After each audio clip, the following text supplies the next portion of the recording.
Let's work on Gray Street. The song Gray Street has 4 basic shapes that are used for the verse of the song and also for the outro. They're shown here. The way to play those shapes is to make sure that you are pressing down on your low E string, as it shows there. And then where you see an X, that means you want to mute the A string. You're doing that all with the same finger. So you're pressing down on the E string, but you are just barely covering the A enough that it doesn't make a sound when you play it. You don't want to hear that one because it doesn't fit with the chord sound. You want it muted, and you want the D string, the next one up, to make an open sound. So mute, open, and then you play the G string. So this is 7, mute, open, 7.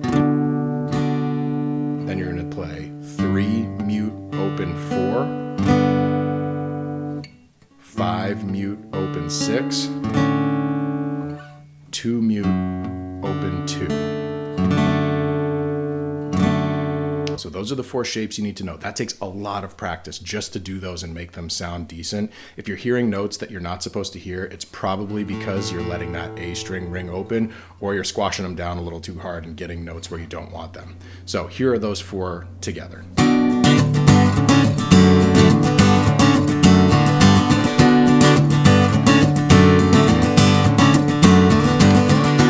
And you should hear this throughout the whole thing.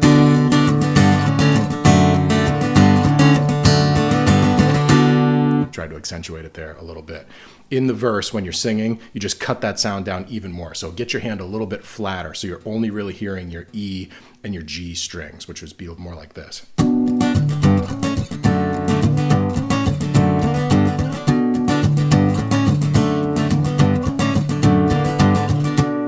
Play it a little quieter too, which sets up a contrast with the chorus. So now we'll put up the chorus chords here.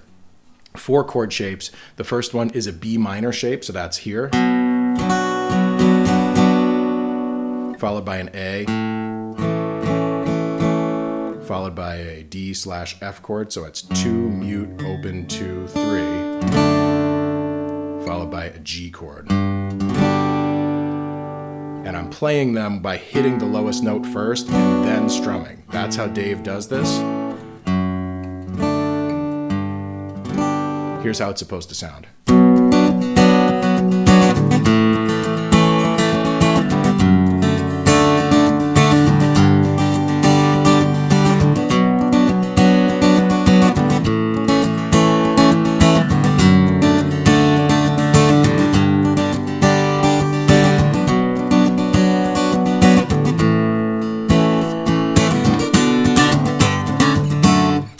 So that's the general idea. That takes a little bit of practice as well.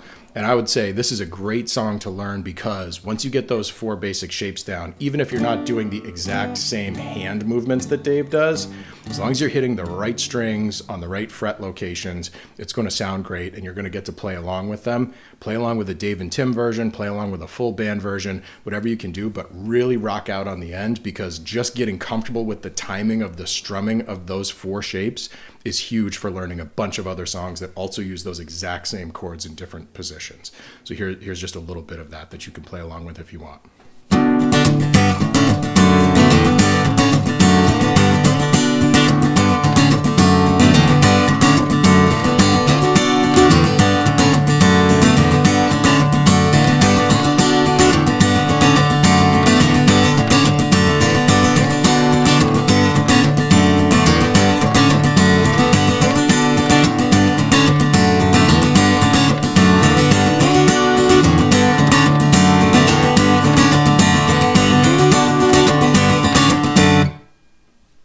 Thanks for watching.